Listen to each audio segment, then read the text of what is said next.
Good evening. Mrs. Patricia Nixon, the wife of former President Nixon, suffered a stroke today in the family estate at San Clemente. Mrs. Nixon was taken by ambulance to Long Beach Hospital. She was reported alert and resting comfortably. Mrs. Nixon is 64. A spokesman for the family said Mrs. Nixon had felt a weakness on her left side last night and through the morning hours. A physician examined her this morning, diagnosed the stroke, and directed hospitalization. Nixon and their daughter, Julie Eisenhower, rode in the ambulance with the former First Lady.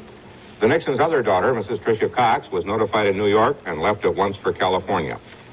Mrs. Nixon was stricken on the same day that a New York state court disbarred her husband. The action means that Mr. Nixon may not practice law in the state. This is the only punitive action taken against him to date by any court. Also tonight, Tom Jarrell and Stephen Gear on Republican delegates. Ted Koppel on the story of Mrs. Bluck. Howard K. Smith on Jimmy Carter's acceptance speech, and Lou Cioffi on a dry landing for balloonist Carl Thomas. I can feel it. I can feel the softness coming right back to my skin. Thank you, Rose Milk Skincare Cream. The summer sun can really dry your skin. So after my shower, I smooth on Rose Milk. It sinks right in, leaves my skin soft and smooth, but never greasy. Rose Milk Skincare Cream. It puts back the softness the sun bakes away. You can really feel the difference. This summer, for soft, smooth skin, try Rose Milk. I love it, and you will too. Why is Sominex the best-selling sleeping aid in America? Here are some reasons. Because it gives you the help you're looking for, and if a product is good, people buy it. When you have trouble falling asleep, it really works. Because Sominex helps you relax and feel sleepy. Sominex. When you sometimes have trouble falling asleep, let Sominex work for you. Sominex has been a big help to me. Although just a few days remain before the start of the Democratic Convention, much political attention today centered on the Republican Party. In North Dakota, 18 Republican delegates were selected. 10 officially went to President Ford, 3 to Ronald Reagan, with 5 uncommitted. 2 of the uncommitted are leaning to Ford, 2 to Reagan, with 1 still not committed at all. The results of the North Dakota voting are still unclear. The President Ford Committee says their candidate won 13 delegates to Reagan's 4, with 1 uncommitted. Even before today's North Dakota results were known, the Ford campaign was reporting more delegates supporting the president and seeing victory ahead. White House correspondent Tom Jarrell reports. A news conference was called to announce that 14 previously uncommitted Republican delegates have endorsed President Ford. However, all but 5 of the 14 were already generally listed in the Ford column. James Baker, in charge of counting delegates for the Ford Committee, and New York State Chairman Richard Rosenbaum gave newsmen their delegate count. They claim as of tonight the president has a public commitment from 1,067 delegates compared to 979 for Ronald Reagan. Of 80 delegates remaining to be selected, Ford officials predict their man will pick up 33, giving him a total of 1,100 by July 17th. The Ford Committee believes that of 131 uncommitted delegates, Mr. Ford will get public commitments before the opening of the GOP convention from at least 33, putting him at or above the magic nominating mark of 1,130. President Ford says today's developments are the first in a series of breakthroughs which will put him over the top. The Ford officials call their delegate count a conservative one, but other sources within the Ford political organization agree many of those Ford delegates are considered soft and might try to slip away. Hoping to reduce that possibility, Ford convention forces will attempt to have the convention bind delegates to the various state laws, which hold most of them through 1 or 2 ballots. Tom Jarrell, ABC News in Washington. Between now and next month's Republican convention, there are 80 delegates still to be chosen. Although Ronald Reagan lost out in today's vote, correspondent Stephen Gear reports Reagan is far from giving up. The Ford victory in North Dakota was a disappointment to Ronald Reagan, who often says every delegate vote counts. But Reagan hopes to win all of the 25 Colorado delegates to be chosen tomorrow and Saturday. In Colorado, as he did today in Fargo, he will stress his electability. I believe that I offer the best hope for victory in November, or I would not be here asking for your vote and your support. Reagan still believes many Ford delegates can be persuaded to change camps, and so do his top aides. We got reaction to the Ford Committee's predictions from one of those aides on the Reagan charter from Fargo to Chicago. Well, I think their predictions are getting more accurate. I can remember when they were predicting 1,260 hard count, winning the nomination before the California primary. So As they scale their count down, they're more accurate. I still think they're high by about 10 votes. I've been saying for several weeks that the election would be decided by a maximum of 10 to 15 vote margin, and I still think that's right.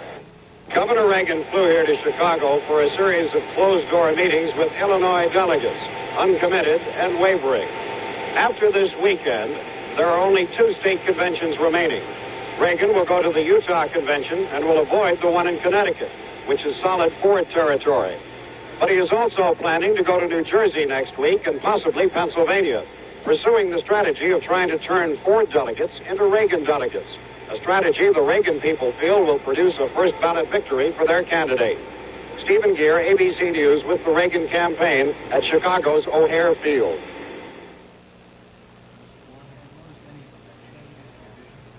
Stovetop stuffing mix or potatoes?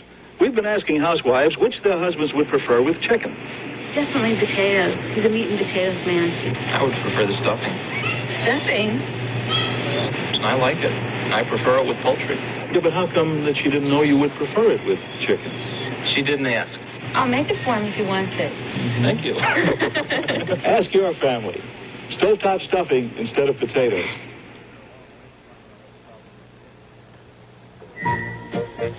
Maxim tastes so close to fresh ground coffee.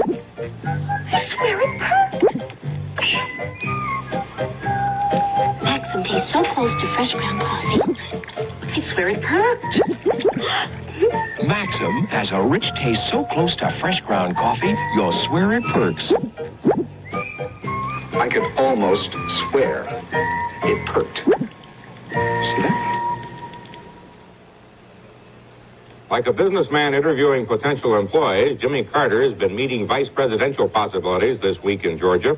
And like many businessmen, Carter has had something good to say about all while not committing himself to any.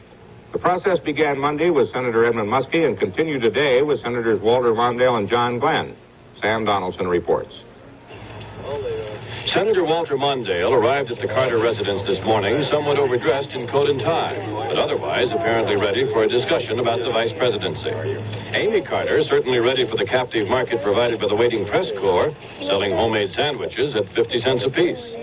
When the principals emerged 3 hours later, Mondale had removed his tie, trying to change his image, he cracked, trying also, no doubt, to stay a little cooler as the governor showed him the sights of Plains. But for his effort, the senator got a nice pat on the back. We discussed some of the litmus paper issues, the adequacy of our nation's defense, an aspiration for a balanced budget, the questions about forced busing, and I'm completely satisfied that as president, Senator Mondale could support with enthusiasm my own positions. Would Mondale, who last year decided against campaigning himself for the presidency, now be willing to campaign for a Carter-Mondale ticket? May I say that what I said at that time was that I didn't want to spend my life in Holiday Inns. But I've checked and found out that they've all been redecorated. And they're marvelous places to stay, and I've thought it over, and that's where I'd like to be. But Mondale left with no commitment, and in his wake came Senator John Glenn. He would have this evening to discuss the vice presidency with Carter, the last of the 3 visitors to Plains, Muskie, Mondale, and Glenn. And although Carter intends to see 2 persons in New York, many think the pilgrimage to Georgia is one of those litmus paper tests that will eventually help separate the vice presidential nominee from the also-rans.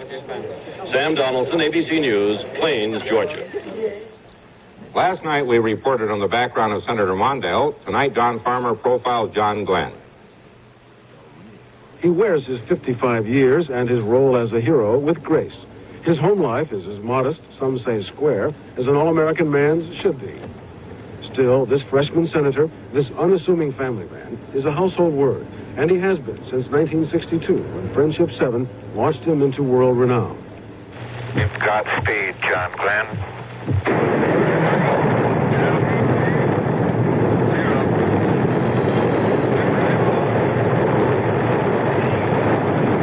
As typical as product of New Concord, Ohio, as you can imagine. A blonde, handsome, middle-class Protestant, a good student, good athlete, good everything. Annie, his first and only girlfriend from 8th grade, became his wife. Their marriage has survived a wartime wedding, 2 wars, and 2 children. Glenn's space trip carried him to fame and adulation from New York to New Concord and around the world.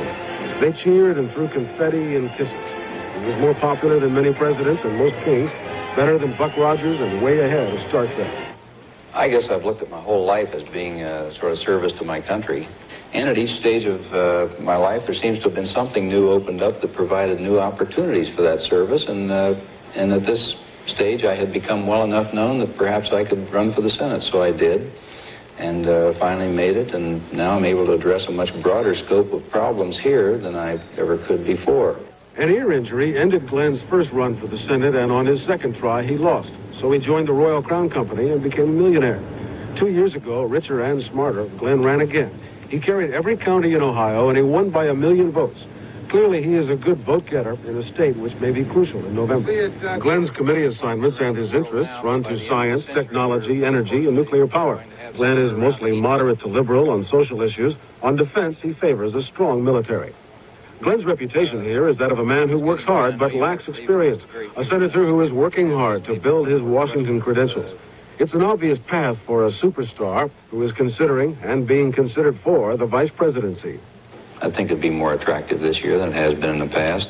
As far as what could be accomplished in that area, I think I'm in politics and government because, as I said, I want to help shape the future and make a better country if we can.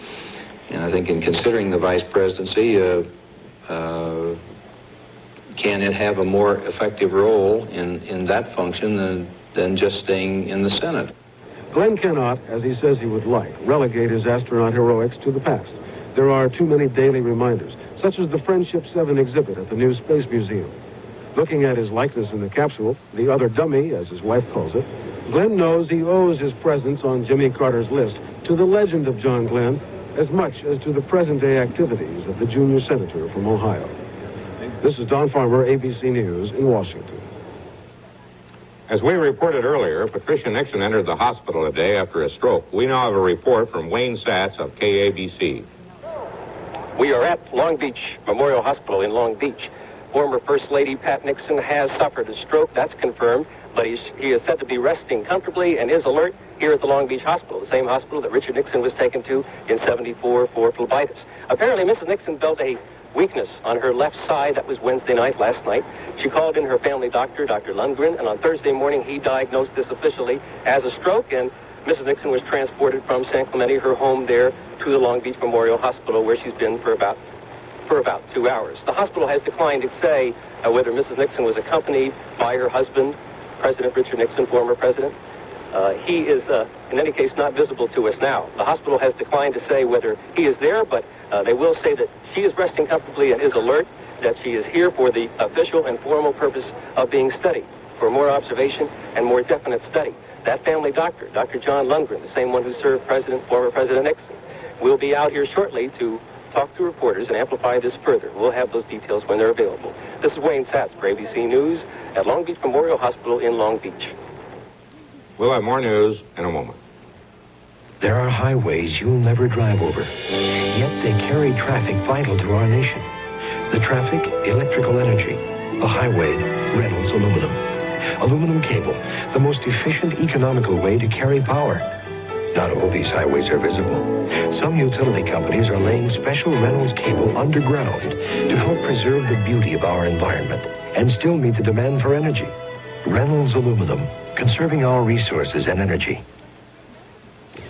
All right, which one of you guys gonna climb that big old hill with me? I mean, you guys ain't yellow, are you? Is it a steep hill? Well, yeah, little lady, you could say it is a steep hill. Let's try. The king of the hill is about to discover the new Jeep CJ7 with extra room for gear and options like a hardtop and automatic transmission. And when it comes to performance, the CJ7 is every inch a Jeep CJ. Right, King? Do you want to try 2 out of 3? I've used regular aspirin tablets, but this pain reliever, Excedrin, works significantly better for me. And it also worked better in 2 medical studies on pain other than headache, pain that could be measured more readily. Why did Excedrin work better? Tablet for tablet, the Excedrin Extra Strength formula provides more pain reliever, more total strength than regular aspirin. Next time you're in pain, try Excedrin, the Extra Strength pain reliever. It's made stronger than regular aspirin, and it could work better for you. Once in a while, you stop just for the fun of it. Kodak Trimlight Instamatic cameras. Easy to carry, easy to use, easy to take big, clear, colorful pictures. And while there's many good reasons to own a Kodak Pocket Instamatic camera, one good reason for the fun of it. Christians and Muslims battled for more than 20 towns in Lebanon today, and casualty figures continue to mount. Reports say 600 were killed and 1,100 wounded, most of them in the north around Checka. In Cairo, Palestinian leader Arafat claimed in a message to President Sadat that Syria was preparing for an all-out attack on Beirut at any moment. There's concern in Israel and Britain tonight over the fate of Mrs. Dora Bloch, a hostage left behind in a Uganda hospital when Israeli commandos rescued more than 100 other hostages. Mrs. Bloch had dual citizenship in Britain and Israel. Her family says it can get no word of what has happened to her. Diplomatic correspondent Ted Koppel has more.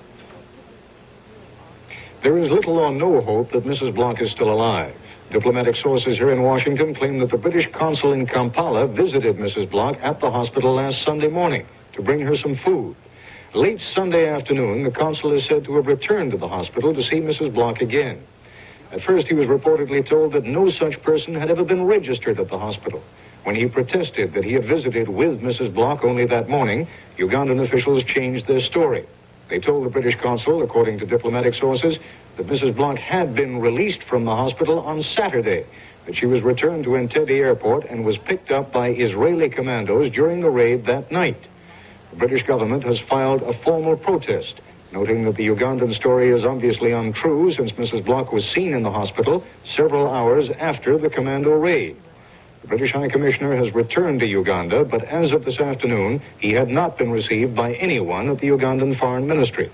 American travelers are said to have seen an elderly woman being dragged out of Kampala Hospital late Sunday morning. It is these travelers who've passed on the story that Mrs. Bloch was apparently smothered to death when a cloth was stuffed in her mouth to stop her screaming. The U.S. State Department says it has not received any information that would support or contradict that story. This is Ted Koppel, ABC News, Washington. The Israeli rescue raid into Uganda is scheduled for debate in the United Nations Security Council tomorrow. It's expected that the United States would veto any condemnation of Israel on the issue.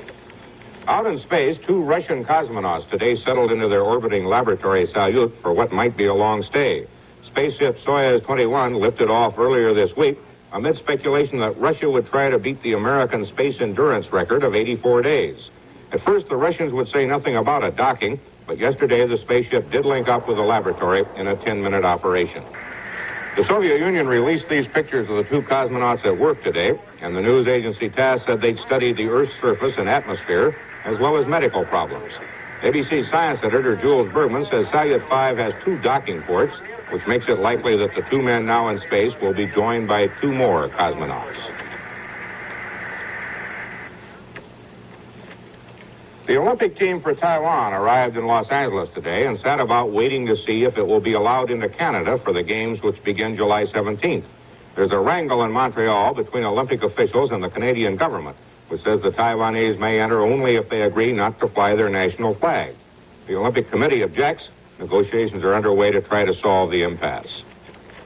Indonesian authorities said today that 9,000 people died in a recent earthquake in western New Guinea. Because the terrain is rough and communications are slow, the extent of the damage is only now reaching Jakarta. In one area alone, 6,000 are reported to have died when landslide covered villages with 90 feet of mud and rock.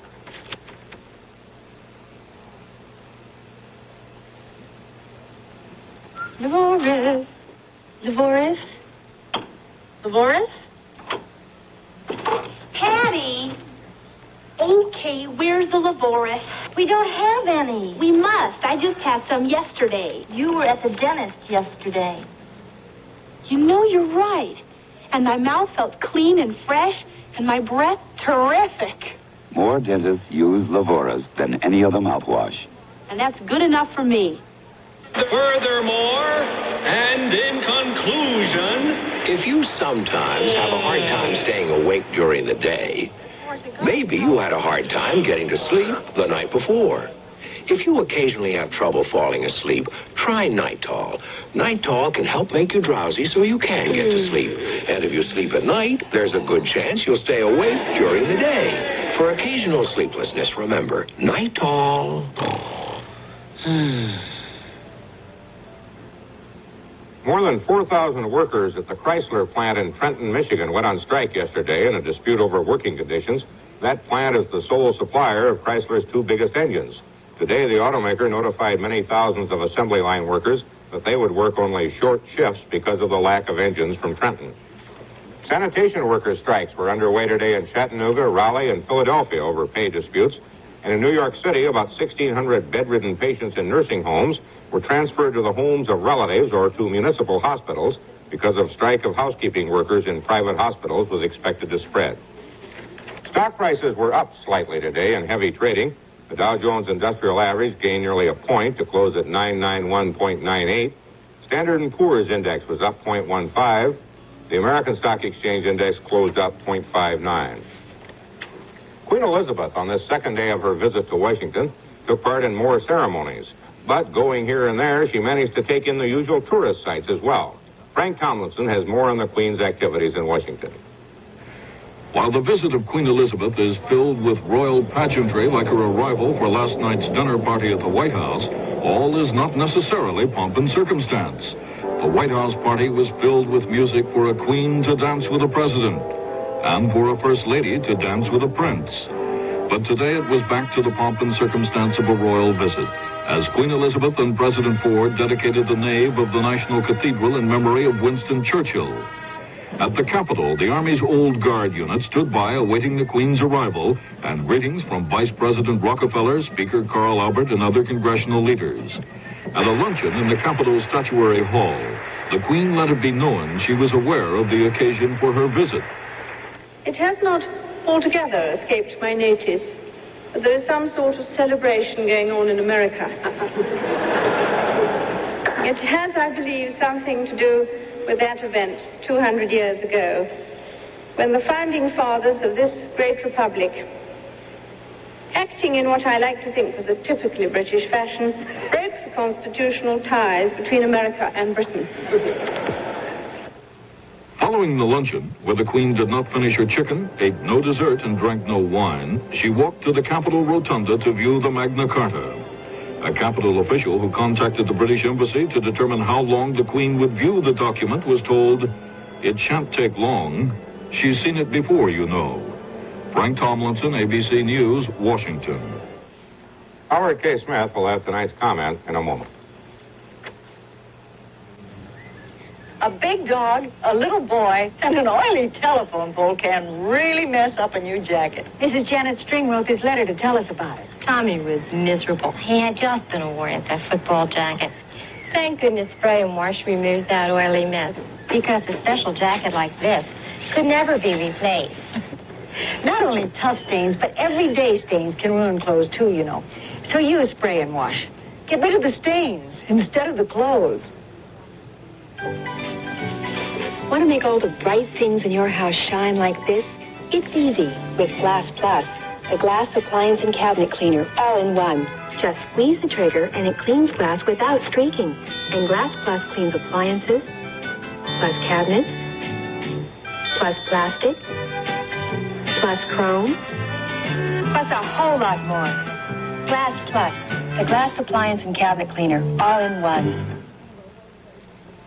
In his comment tonight, Howard K. Smith discusses the high hurdle that lies ahead for Jimmy Carter. Howard? If things go the way they're pointed, this day next week we will be waiting to hear the phenomenon of 1976, James Earl Carter Jr., make the most important statement of his life so far, his acceptance of the Democratic Party's nomination for president. Since he's busy writing it now, it is not too previous to say it had better be good.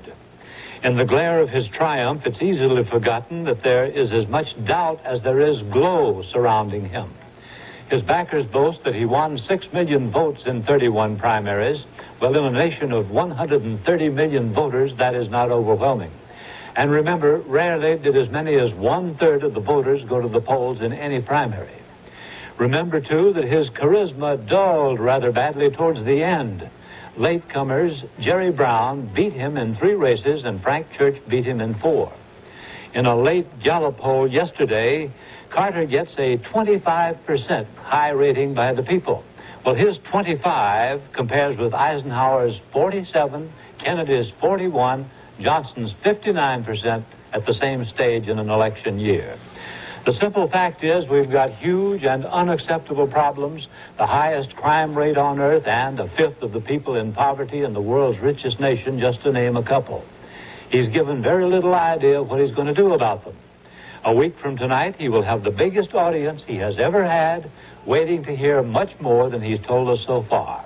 The potential leader of the United States and of Western civilization had better be prepared to convince, as apparently he is not yet, that he is big enough for the role. Harry? Thank you, Howard. Nearly 2 weeks after his helium-filled balloon left New Jersey, 27-year-old Carl Thomas today set foot on dry land at Rotterdam in the Netherlands. He had tried to cross the Atlantic, but his balloon went down in the sea. He spent 4 days on a rubber raft before a Russian ship picked him up. Lou Chiaffi reports on the ship's arrival in Rotterdam. On the dock, waiting, was Carl Thomas's wife, his mother, and a few friends and supporters from back home, with a sign in Russian thanking the Soviet captain and crew. The Thomases have been married about 2 months now, but his wife says they've only spent about a week together. The rest of the time, he's been flying around in his balloon. The greatest adventure man has is exploring himself, and I think that you can do this through an adventure. It allows you to see yourself a little bit better, and that's probably why. Well, the adventure you picked was a lonesome adventure. I think probably the greatest adventures in the world are lonesome ones. Even though you might have 50 people around you, I think Columbus was still very lonely because he was the one up front making the decisions to continue. So I think all good adventures are lonesome adventures. He says he was never really lost, that he was navigating his small craft with the help of a sail, and eventually would have reached Newfoundland. Before they left the ship, Mrs. Thomas met the Soviet captain, thanked him, and then handed him a small American flag and a small bicentennial flag, which the captain gracefully accepted. Thomas will remain here in Holland for another 3 or 4 days before returning home to Troy, Michigan. And he obviously has not been too discouraged by his failure to cross the Atlantic. In fact, on Saturday, he plans to attend a Dutch balloon exhibition, and he says he's going to take another flight, although it'll be much shorter than the one he just took. It was a story that had just about everything. The adventurous American, the friendly Russian, the rescue at sea, the newlyweds reunited, nobody got hurt, everybody's happy. What more could you ask? This is Lou Chiaffi, ABC News in Rotterdam. That's the news. I'm Harry Reasoner. Good night. This has been ABC News with Harry Reasoner. Get ready for the Summer Olympic Games. In gymnastics, look for Wayne Young from Provo, Utah. Outstanding on the rings. America's top woman hopeful, Kathy Howard, first place winner in the Olympic trials. The Summer Olympics, up close and personal, the ABC way.